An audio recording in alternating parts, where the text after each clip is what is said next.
Hello दोस्तों, मैं doctor Motilal. ये मेरा इतिहास लेखन पर भाग 3 है।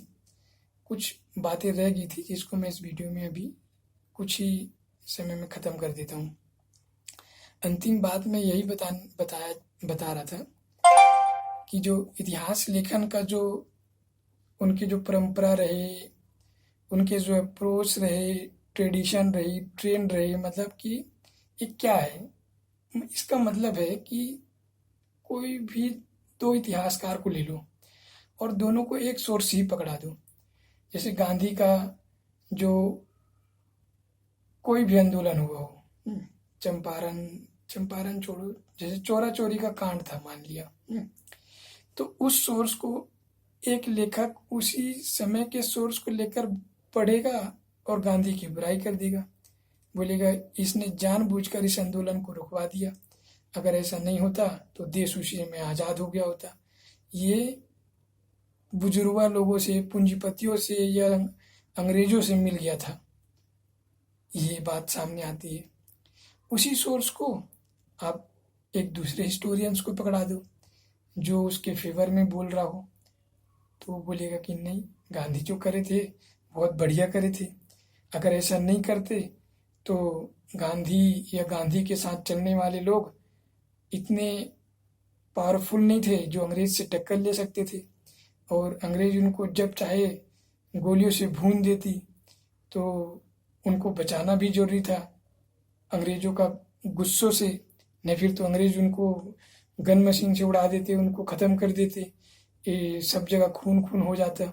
ये सब चीज़ को गांधी जी नहीं देखना चाहते थे और इसीलिए उन्होंने इस आंदोलन को रोका।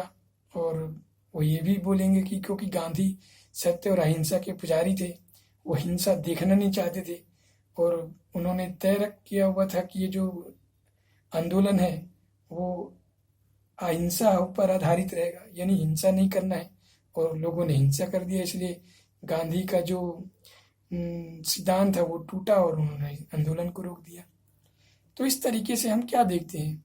इस तरीके से हम देखते हैं कि दो अलग लेखकों का दृष्टिकोण गांधी के उसी एविडेंस को देखकर, एक लेखक ने उसके लिए कुछ बोला और दूसरे लेखक ने उसके लिए कुछ और बोला, तो इसी को हम बोलते हैं अप्रोच, यानी उसकी विचार, उसके दृष्टिकोण, उसके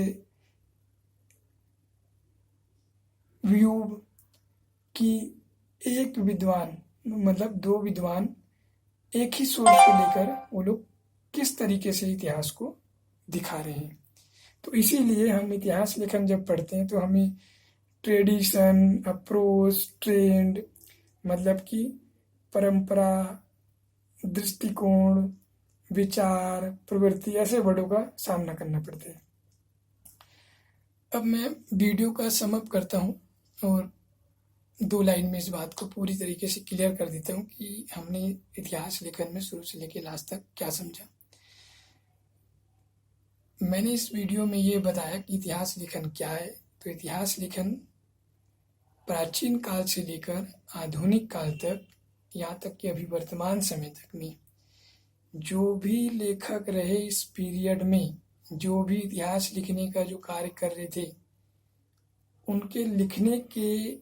उनके इतिहास लिखने के को ही हम इतिहास लेखन कहते हैं। मतलब कि जो इतिहास लिखने का जो कार्य हो रहा था उसी को हम इतिहास लेखन कहते हैं। प्राचीन काल में कुछ अलग तरीके से इतिहास लिखा जा रहा था, मध्यकाल में अलग तरीके से लिखा जा रहा था, आधुनिक काल में अलग तरीके से लिखा जा रहा था।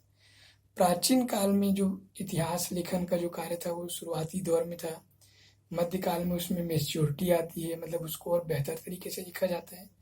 आधुनिक काल में वो पूरी तरीके से और अच्छे तरीके से और जिस तरीके से अभी लिखना होता है वो अपने उस फॉर्म में आ जाता है। इसमें हमने 2 बातें देखा, एक समानताएं और एक असमानता। इतिहास लेखन में समानताओं में हमने देखा कि इतिहास लेखन की एक पद्धति है या प्रणाली है, एक ही बात है, जिसको अंग्रेजी में मेथडोलॉजी बोलते हैं, जिसमें 4 बिंदु शामिल हैं। सामान्यीकरण, जिसको जनरलाइजेशन बोलते हैं, वस्तुपरकता, ऑब्जेक्टिविटी, कारण कार्य, कॉज, और विचारधारा यानी आइडियोलॉजी। ये तीनों पीरियड में ये बात तो समान चली। फिर हमने असमानताओं की भी चर्चा की कि असमानताएं क्या थी।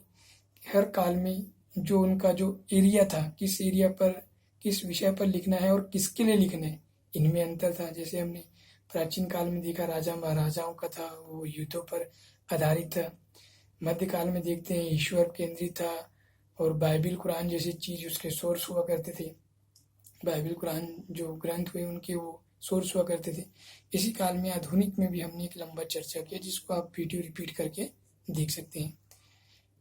अंत में मैंने जो ट्रेंड है, अप्रोच है या ट्रेडिशन है, उसकी बात की कि इसका मतलब क्या है।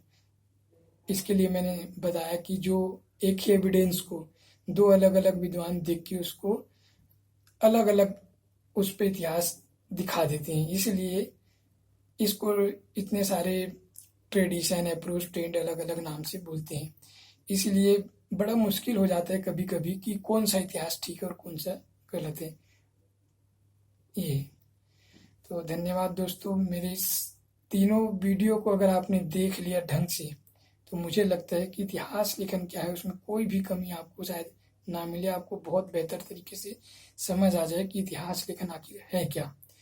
मैंने अपना काफ़ी प्रयास किया है इसको बेहतर तरीके से समझाने का, और मैंने कोशिश भी की है और समझाया भी है। धन्यवाद मेरे इस वीडियो को देखने के लिए।